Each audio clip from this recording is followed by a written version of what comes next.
Assalamualaikum warahmatullahi wabarakatuh. Bismillahirrahmanirrahim. Innal hamdalillah nahmaduhu wa nasta'inuhu wa nastaghfiruh wa na'udzu billahi min shururi anfusina wa sayyiati a'malina. Man yahdihillahu fala mudilla lahu wa man yudlil fala hadiya lahu. Wa ashhadu an la ilaha illallah wahdahu la syarika lahu wa ashhadu anna Muhammadan 'abduhu wa rasuluh. يا أيها الذين آمنوا اتقوا الله حق تقاته ولا تموتن إلا وأنتم مسلمون يا أيها الناس اتقوا ربكم الذي خلقكم من نفس واحدة وخلق منها زوجها وبث منهما رجالا كثيرا ونساء واتقوا الله الذي تساءلون به والأرحام إن الله كان عليكم رقيبا يا أيها الذين آمنوا اتقوا الله وقولوا قولا سديدا يصلح لكم أعمالكم ويغفر لكم ذنوبكم ومن يطع الله ورسوله فقد فاز فوزا عظيما أما بعد فإن أصدق الحديث كتاب الله وأحسن الهدي هدي محمد صلى الله عليه وعلى آله وسلم وشر الأمور محدثاتها وكل محدثة بدعة وكل بدعة ضلالة وكل ضلالة في النار. Alhamdulillah, kita bersyukur pada Allah Subhanahu wa taala pada hari ini, hari Rabu 1 Zulqa'dah ataupun 2 Zulqa'dah 1443 Hijriah. Kita dimudahkan oleh Allah Subhanahu wa taala untuk duduk bersama mengkaji kembali kitab Fathul Majid Syarhu Kitab Tauhid yang ditulis oleh Fadilatul Syekh Al-Allamah Abdurrahman bin Hasan Al-Syekh rahimahullahu taala. Salawat dan salam semoga selalu Allah berikan kepada Nabi kita Muhammad sallallahu alaihi wa ala alihi wasallam, pada keluarga beliau, para sahabat, serta orang-orang yang mengikuti beliau sampai hari kiamat kelak. Dengan nama-nama Allah yang husna dan sifat-sifatnya yang ulia, kita berdoa, Allahumma inna nas'aluka ilman nafi'an wa rizqan tayyiban wa amalan mutaqabbala. Allahumma amin. Ahibati fillah, afanillah wa iyyakum, kaum muslimin yang saya cintai karena Allah, para pemirsa Roja TV, para pendengar Radio Roja, dan seluruh kaum muslimin dimanapun berada. Semoga kita senantiasa diberikan afiat oleh Allah Subhanahu wa taala di dunia dan di akhirat. Pada kesempatan kali ini kita masih membicarakan tentang bab yang ke-10, yaitu penulis mengatakan babun ma jaa fi dzabhi li ghairillah. Bab tentang hukum menyembelih dengan niat bukan karena Allah Subhanahu wa taala. Pada pertemuan kali ini kita membahas dalil yang keempat, yaitu hadis Rasul sallallahu alaihi wasallam. Saya bacakan hadisnya. An Tariq ibni Shihabin anna Rasulullah sallallahu alaihi wa ala alihi wasallam qala dakhala al-jannata rajulun fi dhubabin wa dakhala an-nara rajulun fi dhubabin. Qalu wa kayfa dhalika ya Rasulullah? Qala marra rajulani ala qaumin lahum sanam la yajuzuhu ahadun hatta yuqarriba lahu syai'an. Faqalu li ahadihima qarrib. Qala laysa indi syai'un uqarrib. Qalu lahu qarrib walau dhubaban. Faqarraba dhubaban fakhallu sabilahu. Fadakhala an-nar wa qalu lil akhar qarrib. Faqala ma kuntu li uqarriba li ahadin syai'an dunallahi azza wa jalla. Fadarabu 'unuqahu fadakhala al-jannah. Rawahu Ahmad. Arti dari hadis ini adalah yaitu Tariq bin Syihab radhiyallahu anhu meriwayatkan bahwa Rasulullah sallallahu alaihi wasallam bersabda, ada orang masuk surga karena seekor lalat dan ada seseorang yang masuk neraka karena seekor lalat pula. Para sahabat bertanya, bagaimana hal itu ya Rasulullah? Beliau menjawab, ada dua orang yang berjalan melewati suatu kaum yang mempunyai berhala, yang mana tidak seorang pun melewati berhala itu sebelum mempersembahkan kepadanya sesuatu kurban. Ketika itu berkatalah mereka kepada salah seorang dari kedua orang tersebut, persembahkanlah kurban kepadanya. Dia menjawab, aku tidak mempunyai sesuatu yang dapat kupersembahkan kepadanya. Mereka pun berkata kepadanya lagi, persembahkanlah sekalipun seekor lalat. Lalu orang itu mempersembahkan seekor lalat. Dan mereka pun memperkenankannya untuk meneruskan perjalanannya. Maka dia masuk neraka karenanya. Kemudian berkatalah mereka kepada seorang yang lain, persembahkanlah kurban kepadanya. Dia menjawab, aku tidak patut mempersembahkan sesuatu apapun kurban kepada selain Allah Azza wa Jalla. Kemudian mereka memenggal lehernya. Karenanya orang ini masuk surga. Hadis riwayat Imam Ahmad. Maksud dari bab atau dalil ini adalah bahwa menjelaskan Nabi Muhammad SAW mengabarkan tentang bahaya dan tentang buruknya perbuatan syirik, yaitu gara-gara seekor lalat yang disembelih untuk selain Allah, yaitu untuk berhala, menyebabkan masuk ke dalam nerakanya Allah Subhanahu wa ta'ala. Nah, ini maksud dari bab. Kita baca apa yang disebutkan oleh penulis.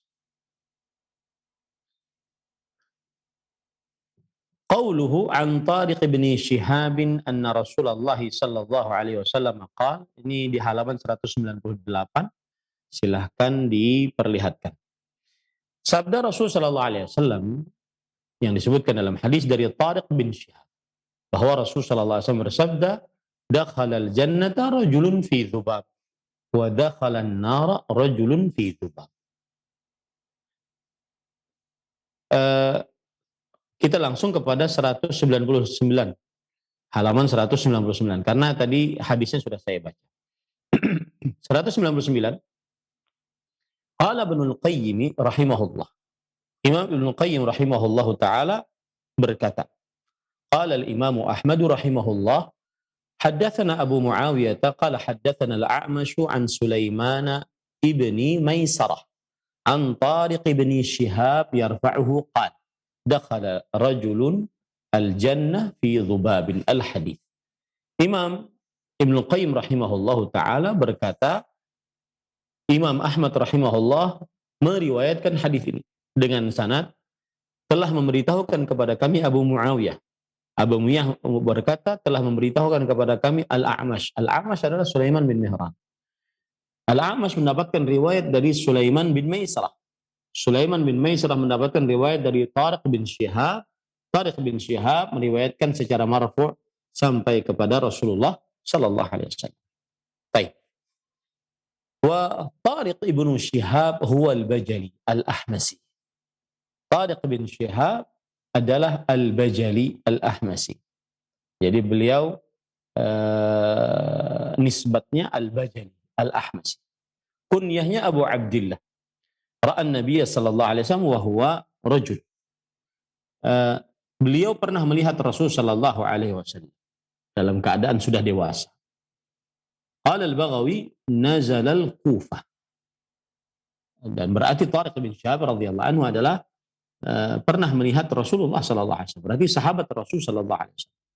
Imam Al-Baghawi berkata nazala al-Kufah, yaitu turun dan tinggal di kota Kufah. Wa qala Abu Dawud ra'a an-nabiy sallallahu alaihi wasallam wa lam yasma' minhu syai'an. Abu Dawud rahimahullah berkata, Tariq bin Syihab pernah melihat Rasul sallallahu alaihi wasallam, tapi belum pernah mendengar dari Rasul sallallahu alaihi wasallam apapun. Ya. Jadi hadis apapun belum pernah mendengar dari Rasul sallallahu alaihi wasallam. Qala al-Hafidz, "Idza thabata annahu laqiya an-nabiy sallallahu alaihi wasallam fa huwa sahabi." Al-Hafidz Ibnu Hajar Al-Asqalani rahimahullah mengatakan jika telah tetap bahwa Tariq bin Syihab Al-Bajali Al-Ahmasi pernah melihat Nabi Muhammad sallallahu alaihi wasallam, maka beliau adalah sahabat Rasulullah sallallahu alaihi wasallam. Wa idza thabata annahu lam yasma' minhu fa riwayatuhu anhu mursalun sahabiyyun. Dan jika telah tetap bahwasanya memang Tariq bin Syihab belum pernah mendengar sesuatu apapun dari Rasul sallallahu alaihi wasallam, berarti riwayat beliau adalah mursal sahabi. Yaitu mursal sahabi, maksudnya sahabat Nabi yang belum pernah dengar Rasul sallallahu alaihi wasallam hadis beliau tetapi meriwayatkan dari Rasulullah sallallahu alaihi wasallam. Mursal sahabi. Wa huwa maqbulun 'ala rajih. Dan hadis yang merupakan mursal sahabi, ya, maka dia adalah tergolong hadis yang diterima menurut pendapat yang lebih dikuatkan. Wa kanat wafatuhu 'ala ma jazama bi Ibnu Hibban sanata 83. Wafatnya Tariq bin Syihab sebagaimana yang ditegaskan oleh Ibnu Hibban, salah seorang ulama hadis, ya, yaitu pada tahun 83 Hijriyah. 83 Hijriyah.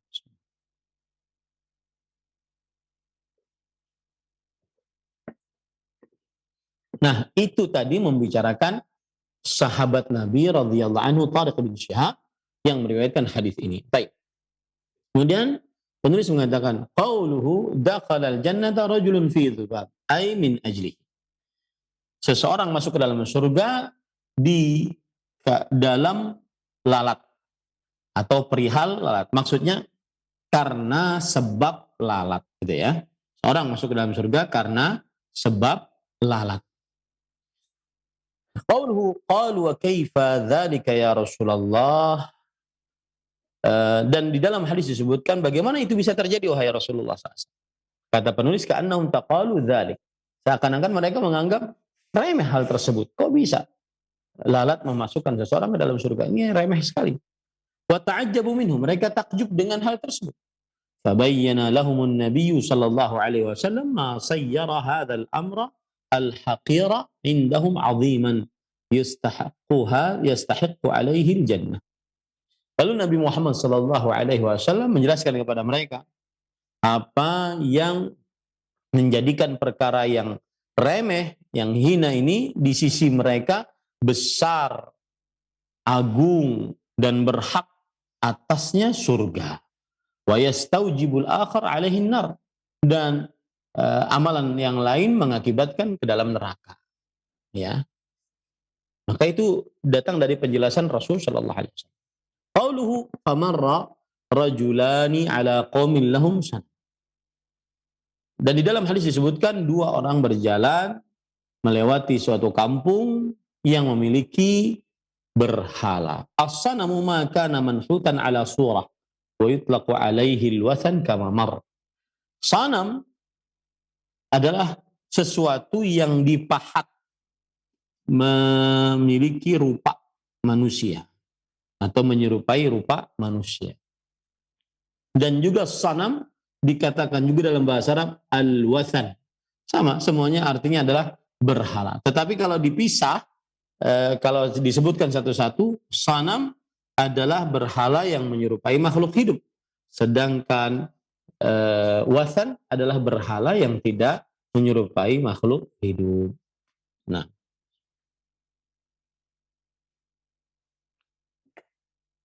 qauluhu la yujawizuhu ay la yamurru bihi wa la yata'addahu ahadun la yaju hatta yuqarriba ilaihi syai'an wa in qalla. La yujawizuhu artinya tidak melewati. Tidak melewatinya seorang pun sampai mendekatkan diri dengan sesuatu, yaitu berkorban, mengorbankan sesuatu meskipun itu adalah sesuatu yang remeh. Bahkan di dalam cerita-cerita ini kadang-kadang sangat sangat menyedihkan dari sisi tauhid, ya. Orang mengorbankan sesuatu walaupun sesuatu yang bukan ada dalilnya dari syariat Rasulullah SAW. Seperti misalkan harus mengorbankan sapi, kambing, ayam, ya, untuk selain Allah Subhanahu wa taala. Atau kalau tidak ada, maka sesuatu yang sangat remeh-temeh sekali. Walaupun hanya dengan ucapan, walaupun hanya dengan minta izin, walaupun hanya dengan ucapan yang ringan, itu semua tidak diperbolehkan. Ya, meskipun sedikit. Meskipun dianggap manusia adalah sedikit. Kemudian para ikhwah yang dirahmati oleh Allah Subhanahu wa taala, qauluhu qalu lahu qarrib walau dzubaban faqarraba dzubaban fakhallu sabilahu fadakhala an-nar. Kemudian di dalam hadis disebutkan mereka orang-orang kampung tersebut mengatakan kepada seorang dari yang dua orang ini, berkorbanlah walaupun hanya dengan seekor lalat. Akhirnya orang ini berkorban dengan seekor lalat dan dibiarkan dia meneruskan perjalanan. Tapi di akhirat dia masuk ke dalam neraka. Penulis mengatakan fi hadza bayanun 'azamatu syirk. Di dalam hal ini terdapat penjelasan tentang keagungan kesyirikan. Walau fi syai'in qalil wa annahu yujibun nar. Walaupun dalam perkara yang kecil. Dan bahwasanya berkurban untuk selain Allah mewajibkan, mengakibatkan masuk ke dalam nerakanya Allah Subhanahu wa taala. Karena sudah menyampaikan ibadah kepada selain Allah Subhanahu wa taala. Kemudian para ikhwan yang dirahmati oleh Allah, kama qala ta'ala, sebagaimana firman Allah Subhanahu wa taala, innahu man yusyrik billah faqad harramallahu alaihi al-jannah wa ma'wahun nar. Sesungguhnya siapa yang mensyirikkan Allah, maka sungguh Allah telah haramkan atasnya surga dan tempatnya neraka. Wa ma lidh-dhalimina min ansar. Dan sungguh orang-orang yang zalim tidak memiliki seorang penolong pun. Baik. Kemudian penulis mengatakan, wa fi hadzal hadithi at-tahdhir min al-wuqu' fi syirk. Atau sebelum itu saya ingin menekankan lagi bahwa hadis ini, para ikhwan dirahmati oleh Allah, disebutkan oleh penulis rawahu Ahmad. Hadis riwayat Imam Ahmad. Dan penyebutan hadis riwayat Imam Ahmad ini seakan-akan hadis ini di dalam Musnad Imam Ahmad, karena memang yang terkenal dari kitab hadis yang dimiliki oleh Imam Ahmad adalah kitab Musnad Imam Ahmad. Akan tetapi setelah diperiksa maka tidak terdapat hadis ini dalam riwayat Imam Ahmad di dalam kitabnya Al-Musnad. Akan tetapi diriwayatkan oleh Imam Ahmad dalam kitabnya Az-Zuhud. Di dalam kitabnya Az-Zuhud. Nah, jadi yang benar adalah rawahu Ahmadu fi kitabiz Zuhud. Hadis riwayat Imam Ahmad dalam kitabnya Az-Zuhud. Tetapi riwayatnya pun bukan dari Tariq bin Syihab langsung. Riwayat dari Tariq bin Syihab meriwayatkan dari Salman Al-Farisi radhiyallahu anhu. Nah, jadi para ikhwah yang dirahmati oleh Allah Subhanahu wa taala, hadis ini diriwayatkan oleh Imam Ahmad tapi bukan dalam kitabnya Al-Musnad dan tetapi diriwayatkan dalam kitab Az-Zuhud. Dan sahabat Nabi yang meriwayatkannya adalah Tariq bin Syihab, meriwayatkan dari Salman Al-Farisi radhiyallahu anhu. Dan para ikhwah yang dirahmati oleh Allah Subhanahu wa taala, sanadnya sahih, ya.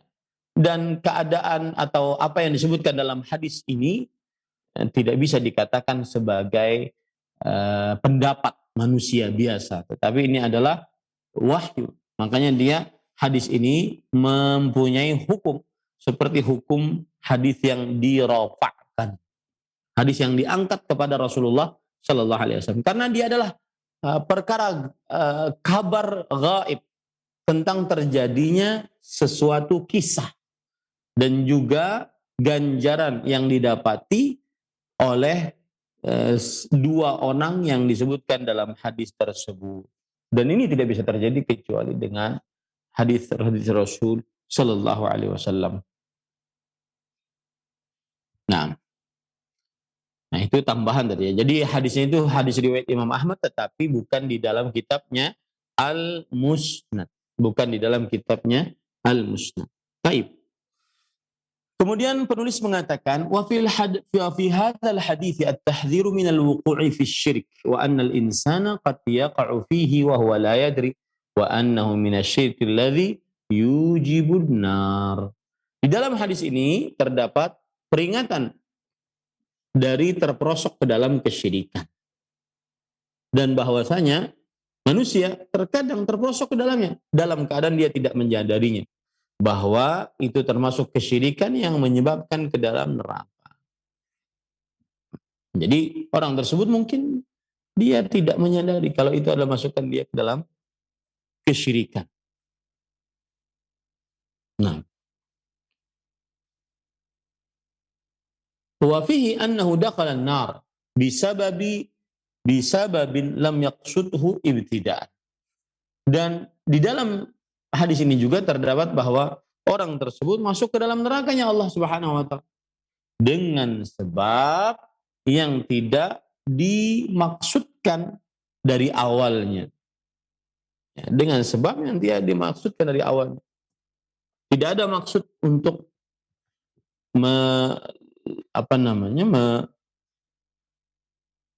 menyembelih untuk selain Allah Subhanahu wa taala. Wa inna ma fa'alahu taqallusan min syarri ahli sanam.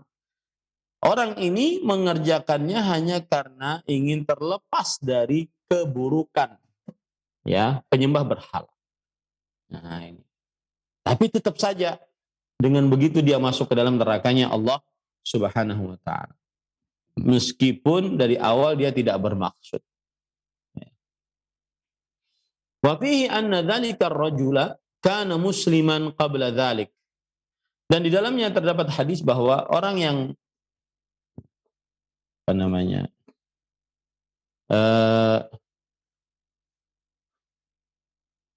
orang yang mengorbankan lalat ya untuk berhala tersebut adalah seorang muslim sebelum itu. Wa illa falau lam yakun musliman lam yaqul dakhala an-nar fi dzubab. Karena kalau seandainya bukan dia muslim, maka Nabi Muhammad SAW ketika bersabda ya, tidak masuk ke dalam neraka dikarenakan lalat. Ya.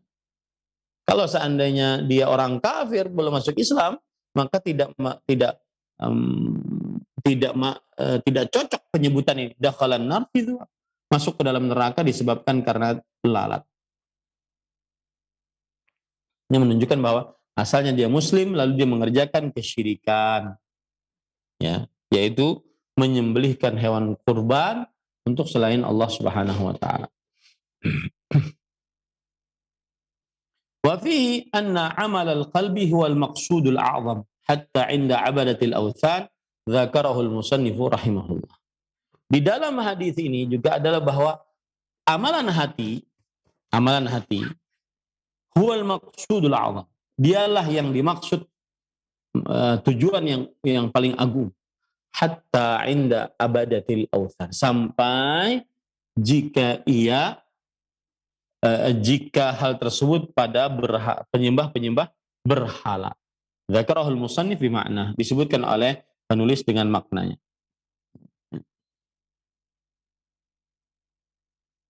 Jadi yang paling utama adalah amalan hati, karena itu yang menjadi tujuan yang paling agung. Bahkan itu juga berlaku pada orang yang menyembah berhala. Qauluhu, dan di dalam hadis disebutkan wa qalu lil akhar qarrib qala ma kuntu li uqarriba li ahadin syai'an duna Allah azza wa jalla. Ya. Mereka orang-orang kampung tersebut berkata kepada yang lainnya. Kan ada dua. Yang satu mau berkorban, yang satu dikatakan kepada dia oleh orang-orang kampung, qarrib, dekatkan. Ya, berkorbanlah engkau. Kemudian orang ini menjawab, ma kuntu li uqarriba li ahadin syai'an dunallahi azza wa jalla. Aku tidak pernah mengorbankan sesuatu apapun untuk seorang pun kecuali Allah azza wa jalla. Kecuali Allah azza wa jalla. Wa fihi bayanu fadilati tauhid wal ikhlas. Di dalamnya terdapat keutamaan tauhid dan keikhlasan. Kemudian penulis juga mengatakan, qala al-musannif rahimahullah, penulis kitab tauhid Syekhul Islam Muhammad bin Abdul Wahhab rahimahullah berkata, wa fihi ma'rifatu qadri syirik fi qulubil mu'minin. Dan di dalam terdapat pengenalan kedudukan kesyirikan di hati-hati orang beriman. Kaifa sabara 'ala al-qatl wa lam yuwafiqhum 'ala talabatihim ma'a qaunihim lam yatlubu minhu illa al-'amal adh-dhahir. Bagaimana ia bisa bersabar untuk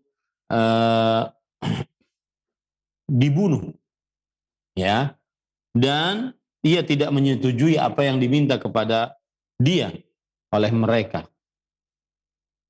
Padahal orang-orang penduduk kampung tersebut tidak meminta sesuatu darinya kecuali amalan lahiriah saja.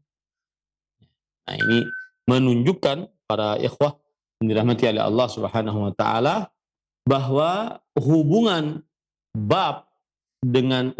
dalil dengan bab menunjukkan contoh perbuatan syirik akbar, yaitu menyembelih untuk selain Allah.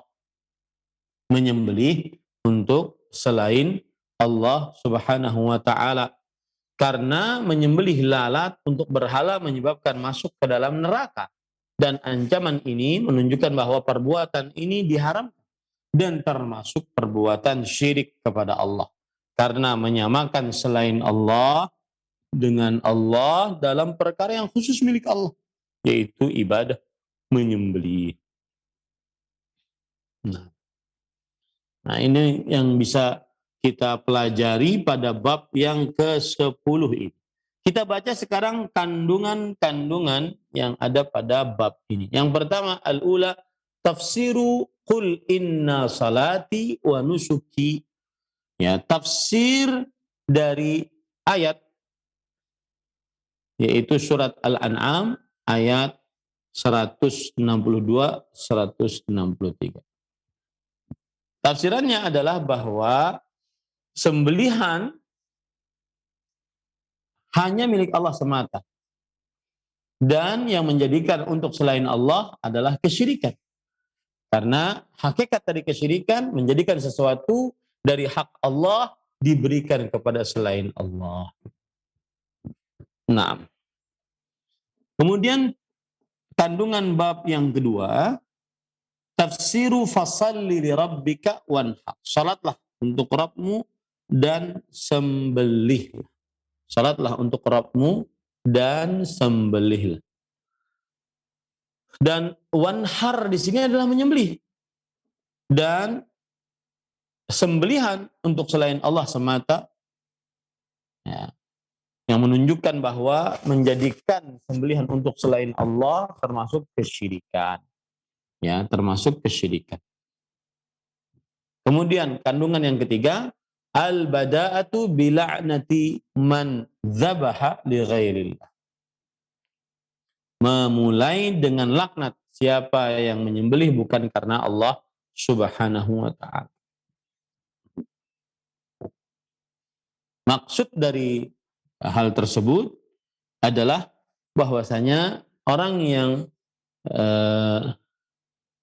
menyembelih untuk niat selain Allah, maka ini hukumnya haram dan diancam dengan laknat. Ya. Dan laknat tidak terjadi kecuali atas perbuatan yang haram yang dilarang, ya, dalam bentuk pengagungan, maka dia adalah salah satu dosa besar dari dosa-dosa besar. Ini para ikhwah yang dirahmati oleh Allah Subhanahu wa taala. Baik. Kemudian kandungan selanjutnya yang dibawakan oleh penulis di sini, la'nu man la'ana walidayhi wa minhu an tal'ana walidayhi rajul fayal'an walidayhi. Yang keempat adalah melaknat orang yang mencela kedua orang tua. Karena darinya orang tua akan dicela. Dan akhirnya ia mencela orang tuamu. Kalau seandainya ada orang mencela orang tua orang lain, berarti orang lain akan mencela orang tua orang ini. Maka ini salah satu hal yang patut dipahami, mencela orang tua. Yang kelima, la'ana man awa muhditsan wa huwa ar-rajul yuhadditsu syai'an yajibu fihi haqqun lillah fayaltaji'u ila man yujiruhu min dzalik. Yang kelima adalah melaknat seorang yang menyediakan tempat untuk bermaksiat. Yang keenam adalah la'nu min man ghayyara manal al-ard. Laknat siapa yang merubah manarul ard, batasan-batasan tanah. Wa hiyal marasim allati tufarriqu baina haqqika wa haqqi jarika fatughayyiruha bitaqdim aw ta'khir. Laknat siapa saja yang merubah batasan-batasan tanah, dan dia adalah batasan-batasan yang membedakan antara tanah yang merupakan hakmu dan tanah ke tetanggamu. Yang ketujuh, al-farqu baina la'nil mu'ayyan wa la'ni ahlil ma'asi ala sabilil umum. Perbedaan antara laknat kepada orang tertentu dengan laknat kepada ahli maksiat secara umum. Yang kedelapan, hadhil qissah 'azimah wa hiya qissatul dzubab. Kisah ini adalah kisah yang agung dan dia adalah kisah tentang lalat. Yang kesembilan, qaunuhu dakhalan nar bisababi dzalika dzubab alladzi lam yaqsudhu bal fa'alahu takhallusan min syarrihim. Dan seseorang tersebut masuk ke dalam neraka disebabkan karena lalat yang ia tidak maksudkan. Akan tetapi dia kerjakan hanya karena ingin terlepas dari keburukan orang kampung tersebut.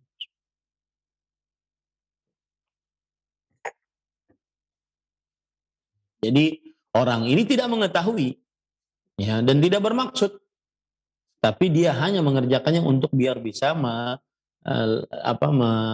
melanjutkan perjalanan.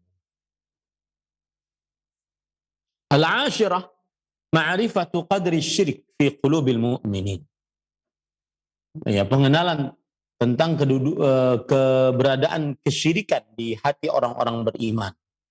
Wa kaifa sabara dzalika 'ala al-qatl fa lam yuwafiqhum 'ala talabihi ma kaunihim lam yatlubu illa al-'amal adh-dhahir. Nah, bagaimana bisa bersabar atas pembunuhan tersebut? Artinya kalau tidak mengorbankan lalat, maka dia akan dibunuh. Dan orang ini tidak mau untuk mengorbankan lalat. Ini sabar. Ya, ini sabar. Padahal ia hanya diminta amalan lahiriah. Amalan hati Allah yang mengetahui. Artinya sebenarnya kalau dia lakukan, kemudian hatinya tetap tenang dengan keimanan, maka dia tidak berdosa di sisi Allah Subhanahu wa ta'ala. Nah, ini sama ketika seseorang masuk ke dalam sebuah acara, di sana terjadi kemungkaran dan dia tidak ada kuasa untuk merubahnya. Ya. Maka pada saat itu dia duduk dan dia mengingkarinya di dalam hati. Al-hadiyata asyrata anna alladhi dakhala an-nara muslim. Yang masuk ke dalam neraka adalah seorang muslim. Li'annahu law kana kafiran lam yaqul dakhala an-nara fi dhubab. Karena kalau seandainya bukan orang kafir, maka tidak ada yang mengatakan masuk ke dalam neraka disebabkan karena lalat. Ats-tsaniyata asyrata fihi syahidun lil hadits sahih. Di dalam di dalam kandungan ini terdapat syahid, yaitu penolong dari hadis yang sahih. Ya, terdapat inti pendalilan dari hadis yang sahih. Al jannatu aqrabu ila ahadikum min syiraqi na'lihi wan naru mithlu dzalik. Surga lebih dekat kepada salah seorang di antara kalian daripada tali sendalnya. Dan neraka juga demikian. Artinya masuk ke dalam surga dengan mengerjakan perkara-perkara yang mudah-mudah. Masuk ke dalam neraka menjauhi hal-hal yang dimaksiatkan. Ats-tsalitsata asyrata ma'rifatu anna 'amal al-qalb huwa al-maqsudul a'zam hatta 'inda 'abadatil awthan. Bahwa mengenali bahwa amalan hati dialah yang dimaksud secara paling tinggi, sampai juga menurut pendapat orang-orang ahli, orang-orang penyembah berhala. Sampai penyembah berhala juga begitu, bahwa amalan hati lebih utama. Amalan hati lebih utama dan lebih lebih yang dimaksudkan secara agung, lebih yang dimaksudkan secara agung. Nah, alhamdulillah selesai pembicaraan tentang bab yang ke-10.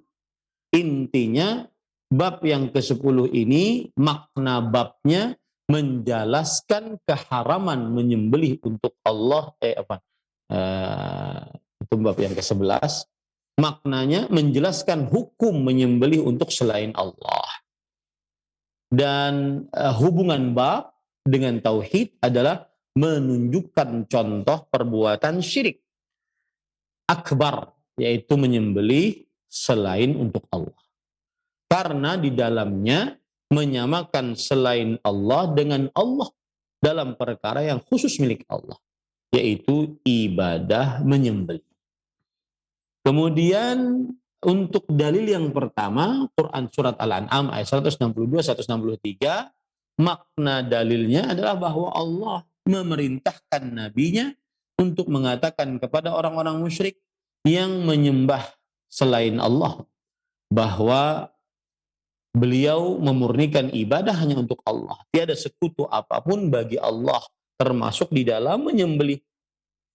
Hubungan dalil Quran surat Al-An'am ayat 162 dan 163 menunjukkan contoh perbuatan syirik akbar, yaitu menyembelih untuk selain Allah.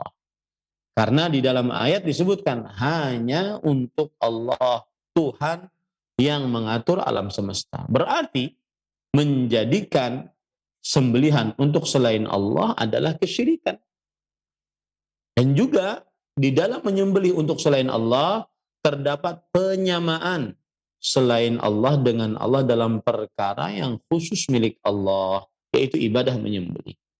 Adapun dalil yang kedua yang sudah kita pelajari, surah Al-Kautsar ayat 2, makna dalilnya adalah menjelaskan bahwa Allah memerintahkan Nabi Muhammad SAW untuk memurnikan niat di dalam sholat dan di dalam ibadah menyembelih, yaitu niatnya hanya ingin pahala dari Allah. Nah, hubungan dalil surat Al-Kautsar ayat 2 dengan bab ini menunjukkan contoh perbuatan syirik akbar, yaitu menyembelih untuk selain Allah. Karena di dalam ayat ini diperintahkan ibadah sholat dan ibadah menyembelih hanya untuk Allah semata. Maka menjadikannya untuk selain Allah adalah kesyirikan. Nah, itu dia. Begitu hubungan dalilnya. Dan di dalamnya menyamakan selain Allah dengan Allah dalam perkara yang khusus milik Allah, yaitu ibadah menyembelih. Adapun dalil yang ketiga, hadis Ali bin Abi Thalib radhiyallahu anhu menjelaskan bahwa Rasulullah SAW mengajari Ali bin Abi Thalib 4 perkara. Allah melaknat yang menyembelih untuk selain Allah. Allah melaknat yang melaknat kedua orang tuanya. Allah melaknat yang menyediakan tempat untuk berbuat maksiat. Allah melaknat yang merubah tanda-tanda pembatas tanah. Nah, hubungan dalil hadis Ali bin Abi Thalib dengan bab yang ke-10 ini apa? Menunjukkan contoh perbuatan syirik akbar, yaitu menyembelih untuk selain Allah. Karena yang pertama kali dilaknat dalam beberapa perbuatan yang disebutkan dalam hadis adalah menyembelih untuk selain Allah. Dan di dalamnya juga menyamakan selain Allah dengan Allah dalam perkara yang khusus milik Allah, yaitu ibadah menyembelih. Kemudian hadis yang terakhir yang kita baca pada kesempatan kali ini, hadis Tariq bin Syihab. Makna hadisnya adalah Nabi Muhammad SAW menjelaskan bahwa buruknya kesyirikan, bahayanya kesyirikan, yaitu gara-gara satu ekor lalat yang disembelih untuk selain Allah, ditujukan untuk berhala, menyebabkan masuk ke dalam neraka. Adapun hubungan dalil hadis Tariq bin Syihab Al-Bajali Al-Ahmasi dengan bab yang ke-10 menunjukkan contoh perbuatan syirik akbar, yaitu menyembelih untuk selain Allah. Karena menyembelih lalat untuk berhala menyebabkan masuk ke dalam neraka. Dan ancaman ini menunjukkan bahwa perbuatan ini diharamkan dan termasuk syirik kepada Allah. Karena menyamakan selain Allah dengan Allah dalam perkara yang khusus milik Allah. Alhamdulillah bab yang ke-10 selesai. Saya kembalikan acara kepada pembawa acara Akhi Ari di studio Roja TV. Nah. Baik, Ustaz, barakallahu fikum, jazakallahu khairan. Terima kasih atas bimbingan dan pelajaran yang telah disampaikan kepada kami di kesempatan pagi hari ini. Semoga pertemuan kita diberkahi Allah dan dimudahkan untuk bisa memahami setiap pelajaran yang disampaikan dan juga bisa mengamalkan dalam rangka ketaatan kepada Allah Subhanahu wa Ta'ala. Selanjutnya kami berikan kesempatan untuk Anda bertanya di sesi kedua ini. Silakan bisa menghubungi nomor kami. Kami harapkan pertanyaan yang Anda ajukan berkesesuaian dengan pembahasan yang telah disampaikan oleh Ustadz. Silakan, telepon yang pertama. Halo. Halo. Dengan siapa, di mana Bapak? Halo Ustaz. Assalamualaikum Ustaz. Waalaikumsalam warahmatullahi wabarakatuh. Dengan Bapak siapa ini, di mana? Allah, dari Mayoya Madura Ustaz. Silakan bertanya Pak Mayoyo. Ini kemarin minggu yang lalu saya kurang mengerti dalam keterangan masalah nusuk ini, masalah pembelian ini. Apakah saya salah pendengar atau tidak? Gimana? Katanya menyembelih walaupun dibaca dengan iringan bismillah, entah karena apa, syirik katanya. Sudah? Itu saja Pak yang mau ditanyakan? Minta keterangan yang benar, yang bagaimana, yang tidak syirik itu Ustaz. Iya. Barakallahu fiik. Assalamualaikum. Waalaikumsalam warahmatullahi wabarakatuh. Silakan. Wassalatu wassalamu ala Rasulillah wa ala alihi wa sahbihi wa man wala amma ba'd. Apabila ada seorang menyembelih dengan bismillah, kemudian setelah itu tapi dia niatkan sembelihan itu untuk jin. Dia niatkan sembelihan itu untuk orang yang sudah meninggal. Dia niatkan sembelihan itu untuk pohon. Dia niatkan sembelihan itu untuk makhluk halus. Maka berarti niat dia menyembelih bukan karena Allah, meskipun dengan menyebut bismillah. Ya. Bedakan antara ucapan bismillah dengan niat sembelihan untuk selain Allah. Itu yang dimaksud pada pertemuan sebelumnya. Menyembelih dengan bismillah memang syariatnya seperti itu, agar sembelihannya halal.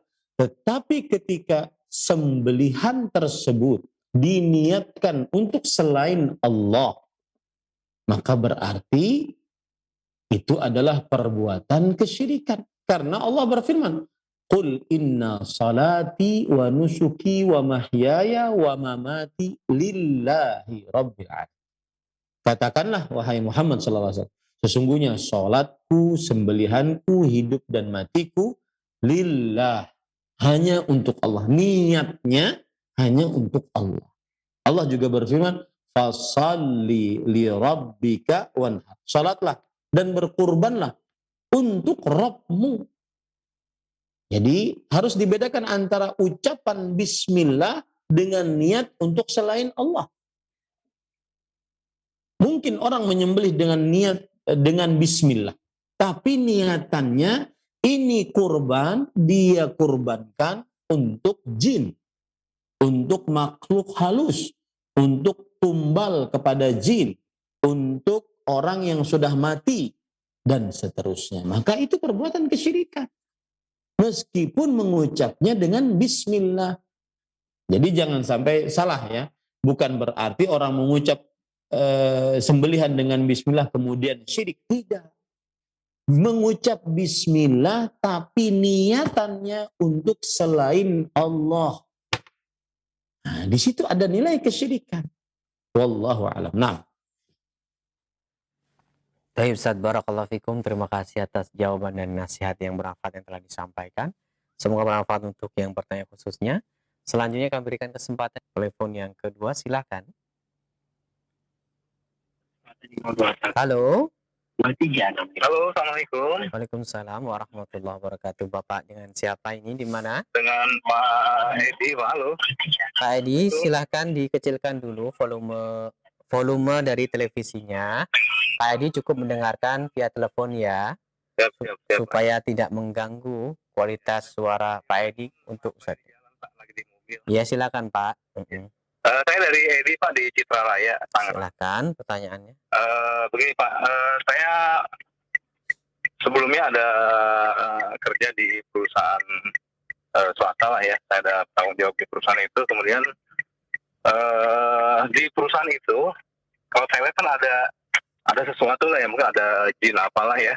Dan saya bicara dengan yang punya kantor. Kemudian dia punya ustadz, Pak. Ustadz itu yang punya pesantren dan lain-lain lah. Dia bilang, ini saya udah kasih tahu nih, ya kan harus nyembelih, harus kasih sapi. Nah, karena itu kan memang ustadznya, saya ngerti lah. Maksud saya pertanyaannya adalah ketika saya beli sapi itu, dan ternyata sapi itu kepalanya ditanam di workshop belakang gitu loh. Tapi sama saya itu istighfar lah, artinya saya istighfar kok kiai seperti ini gitu loh. Karena menurut dia, karena jinnya itu, dia bilang kalau nggak dikasih ngamuk gitu loh. Mobil transporter kita bisa tabrakan apa gitu. Jadi dia pakai itu gitu. Artinya kita Bapak yang menyediakan, sapi. Maksudnya Bapak yang menyediakan sapinya dan bukan, saya kan memang yang bertanggung jawab di pabrik. Sekarang saya udah nggak di situ lagi, Pak. Karena proyek dengan bosnya, saya ngerti. Cuma maksudnya, abang saya ikut berusaha itu, Pak. Iya. Karena apa? Saya jujur, saya makan juga sih dagingnya. Jadi dagingnya itu kan dimasak. Cuma, memang jujur Pak, saya makan itu kayak nggak ada rasa gitu. Iya. Jadi si sapi itu kepalanya ditanam di workshop. Saya istighfar, artinya si usaha itu nggak ya kita yasinan lah apa. Cuma saya kok seperti ini lah. Itu yang pertanyaan saya adalah, apakah saya ikut berdosa? Baik. Kalau saya jujur istighfar dan lain-lain lah ya Pak.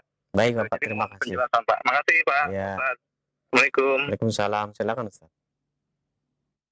Wassalatu wassalamu ala Rasulillah wa ala alihi wa ashabihi wa man wala. Amma ba'd. Jika seorang menyembelih hewan untuk diberikan sebagai sesaji kepada makhluk Allah dikarenakan ingin mendapatkan keselamatan dari sebuah rumah, sebuah bangunan, sebuah kantor, dan yang semisalnya, maka perbuatan seperti ini adalah berarti menyembelih untuk selain Allah. Karena niatnya saat menyembelih untuk makhluk yang ditakuti bisa mengganggu. Maka pada saat itu seseorang wajib bertaubat jika dia ikut andil dalam proses hal tersebut. Dan dia bertobat kepada Allah, Allah Subhanahu wa taala mengampuni dosa-dosa seluruhnya. Qul ya ibadiyalladzina asrafu ala anfusihim la taqnatu min rahmatillah innallaha yaghfirudz dzunuba jami'an. Katakanlah wahai Muhammad sallallahu alaihi wasallam, wahai hamba-hambaku yang melampaui batas, janganlah kalian berputus asa dari rahmat Allah. Sesungguhnya Allah mengampuni dosa-dosa seluruhnya.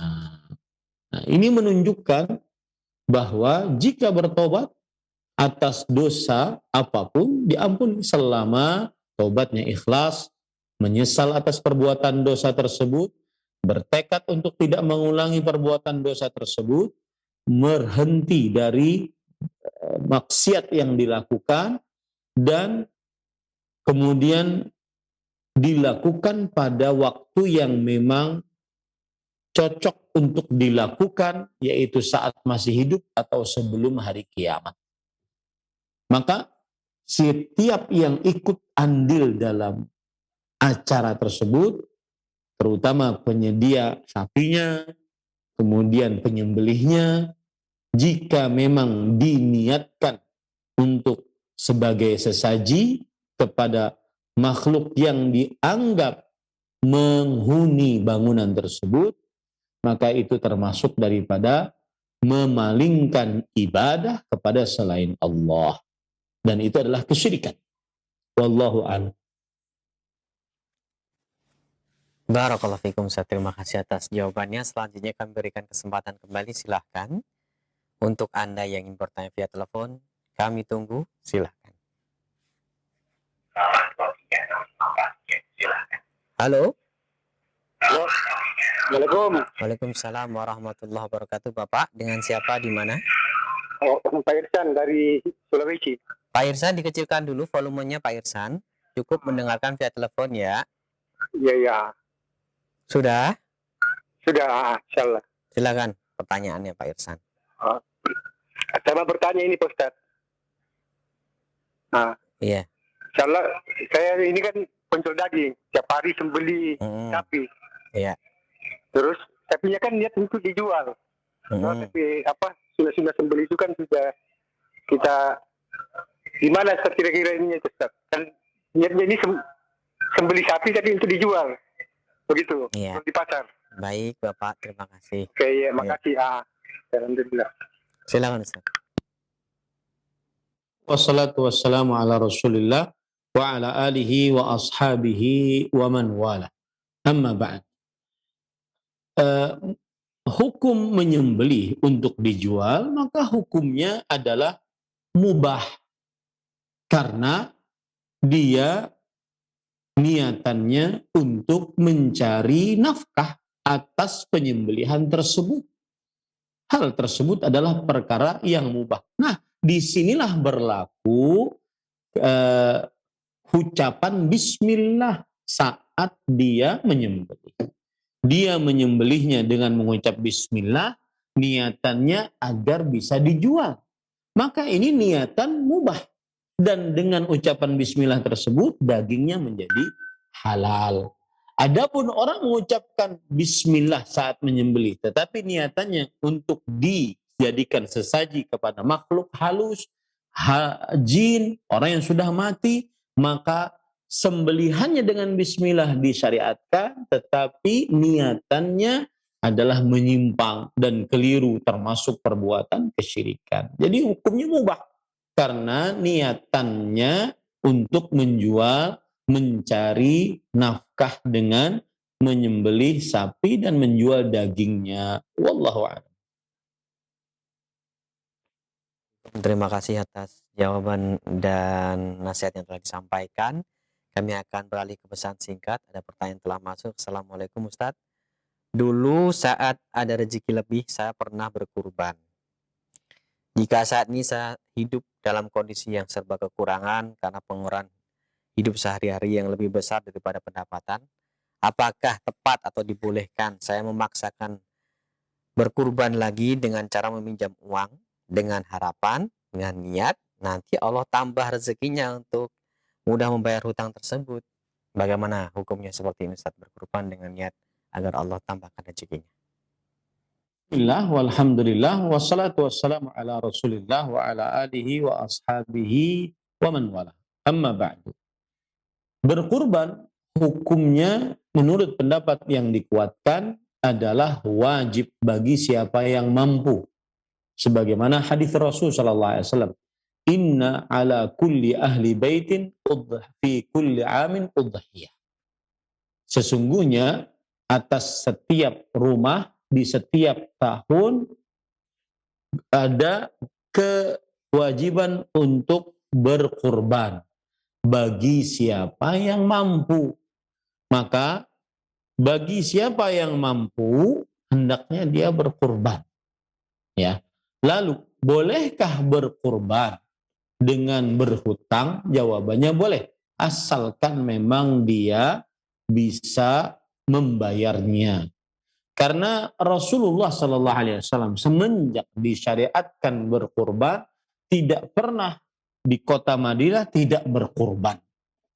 Ya, tidak pernah di kota Madinah tidak berkurban. Senantiasa beliau berkurban dan beliau memerintahkan para sahabatnya untuk berkurban. Tetapi jika memberatkan maka tidak wajib berkurban bagi yang tidak mampu. Baik.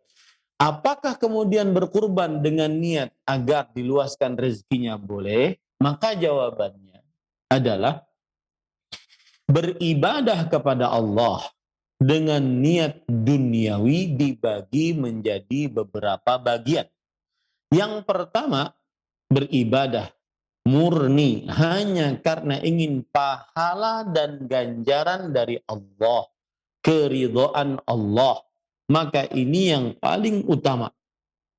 Yang kedua, beribadah karena ingin mendapatkan dunia yang memang ada dalilnya dari Al-Quran dan hadis Rasul Shallallahu Alaihi Wasallam, seperti bersedekah ingin diluaskan rezekinya, bersedekah ingin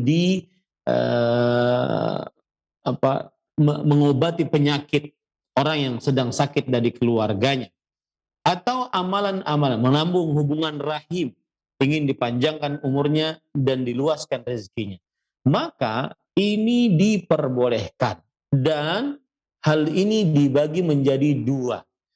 Jika niatnya untuk Allah lebih besar dibandingkan niat duniawinya, maka ini diperbolehkan. Tetapi tentunya berkurang dengan poin yang pertama tadi, yang murni hanya karena Allah. Yang kedua, jika niatnya untuk duniawi lebih besar dibandingkan untuk ibadah, maka ini diharamkan menurut pendapat yang lebih kuat. Yang ketiga, yang paling terlarang adalah beribadah murni untuk dunia. Maka ini masuk ke dalam hadis Rasul, ke dalam ayat Al-Quran, "Man kana yuridul hayata dunya wa zinatah nuwaffi ilaihim a'malahum fiha wa hum fiha la yukhasun. Ulaika alladhina laysa lahum fil akhirati illa an-nar wa habita ma sana'u fiha wa batilu ma kanu ya'malun." Siapa yang menginginkan kehidupan dunia dan perhiasannya, maka kami akan berikan kepada dia secara sempurna. Ya, dan kami tidak akan menguranginya. Tetapi mereka adalah orang-orang yang di akhirat tidak mendapatkan pahala kecuali neraka dan terhapus amalan mereka. Inilah orang-orang yang beramal murni, ingin dunia saja. Berarti jika tadi ada orang berkurban dengan berhutang, dengan niatan agar diluaskan rezekinya, nah maka dia tentunya masuk nomor 2 atau nomor 3. Nomor 2 dilihat apakah niatannya untuk dunia atau untuk ibadah lebih kuat. Jika niatannya untuk dunia lebih kuat daripada ibadah, maka ini diharamkan. Ya, dan dikhawatirkan masuk ke dalam jurang syirik asghar. Tetapi jika masuk ke dalam nomor 3, jika murni untuk dunia, tidak ingin ibadah sama sekali kepada Allah niatannya, maka dia melakukan syirik akbar. Kenapa? Karena niatannya murni hanya untuk dunia semata. Nah, mudah-mudahan penjelasannya bisa dipahami dengan baik dan benar. Wallahu a'lam. Nah, Ustaz, jazakallahu khairan. Selanjutnya kami akan bacakan pertanyaan dari saudara kita di Dumai Riau yang bertanya, Ustadz, saya mau bertanya, bagaimana hukumnya berkurban di mana saya niatkan pahalanya dihadiahkan untuk mendiang suami saya atau mendiang yang lain dari keluarga saya. Apakah hal tersebut dibolehkan ataukah ini termasuk perbuatan syirik? Silahkan. bismillah walhamdulillah wassalatu wassalamu ala Rasulillah wa ala alihi wa ashabihi amma ba'd. Asal hukumnya berkurban disyariatkan pada orang yang masih hidup, sebagaimana Rasulullah Sallallahu Alaihi Wasallam dan para sahabatnya berkurban atas diri mereka dan atas keluarga mereka.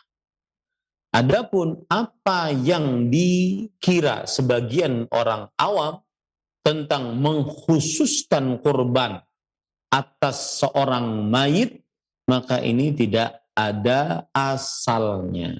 Adapun prasangka sebagian orang awam tentang mengkhususkan kurban atas seorang mayit, maka ini tidak ada asalnya. Dan berkurban atas mayit ada 3 bagian. Yang pertama, berkurban atas mayit karena niatnya mengikutkan orang yang masih hidup. Seperti seorang berkurban, saya berkurban atas nama saya dan keluarga saya. Saya niatkan baik yang masih hidup ataupun yang sudah meninggal. Maka ini boleh. Dan inilah asal kurbannya Nabi Muhammad SAW. Yaitu beliau berkurban atas nama beliau dan ahlu bait beliau. Termasuk ahlu bait yang juga yang masih hidup dan sudah meninggal. Ini bagian pertama. Bagian yang kedua berkurban atas mayit adalah berkurban atas mayit karena wasiat dari si mayit, berarti mengerjakan wasiat mayit. Maka ini wajib untuk dikerjakan. Kecuali jika mayit tidak memiliki harta. Nah, hal ini sebagaimana Allah berfirman, "Faman baddalahu ba'da ma sami'ahu fa innama itsmu 'alal ladzina yubaddiluna. Innallaha sami'un 'alim." Yang ketiga, berkurban atas mayit ya karena sedekah tersendiri dari orang yang masih hidup.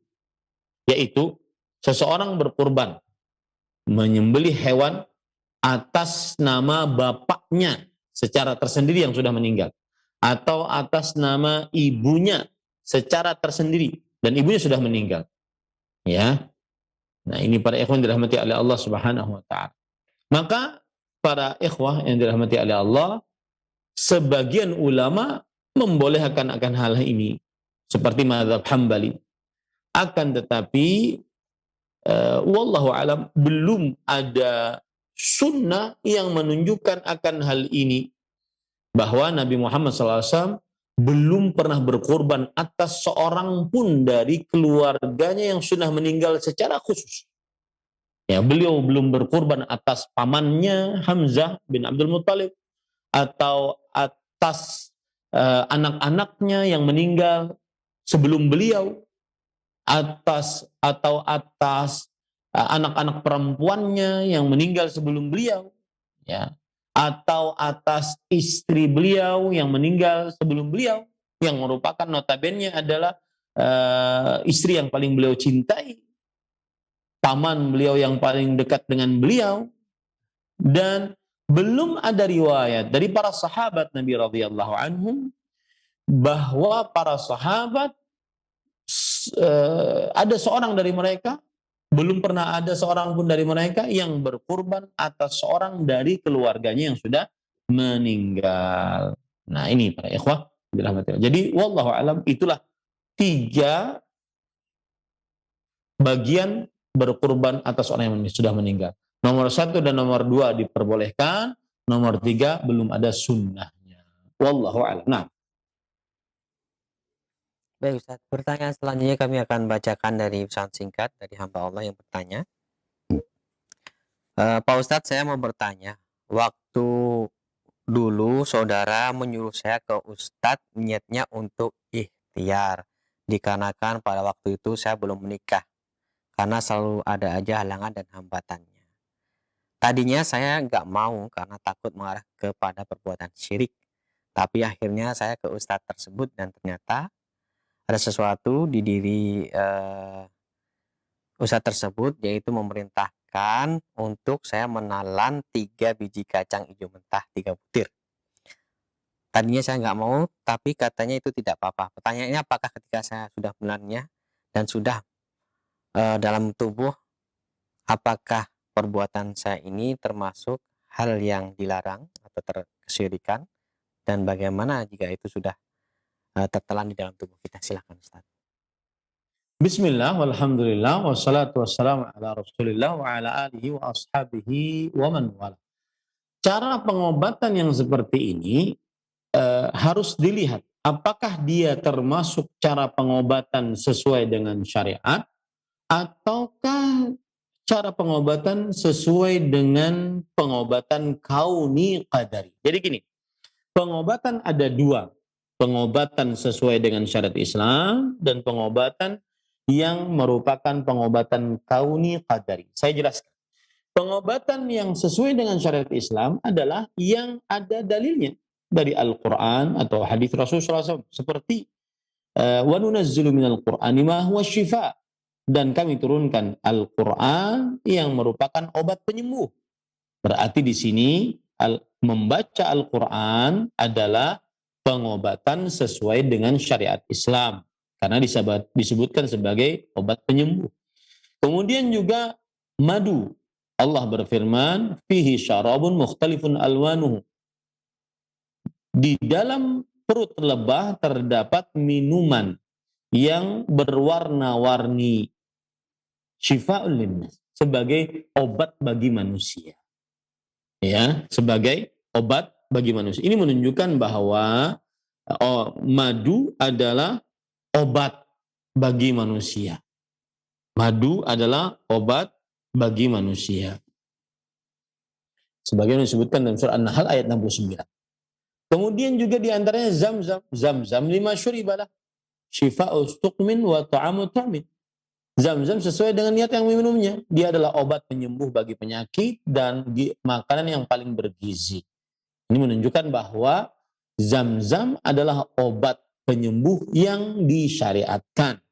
Seperti juga habbah sauda, jintan hitam, kurma ajwa, dan seterusnya. Nah, di sana ada obat yang merupakan jenis kauni qadari. Kauni artinya adalah terjadi di alam semesta, qadari dengan kuasa Allah Subhanahu wa taala.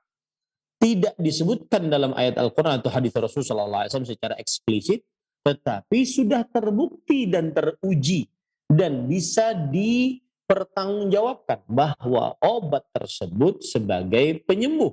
Seperti obat sakit kepala, obat turun panas, obat batuk, obat penahan mencret, obat vaksinasi, dan seterusnya.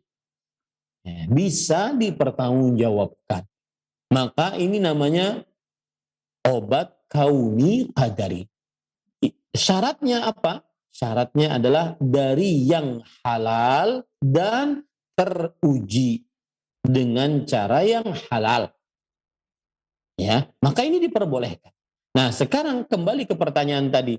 Apakah dengan memakan 3 buah atau 3 biji apa tadi, saya tidak terlalu jelas mendengarnya, ya, itu termasuk syar'i? Tentunya tidak.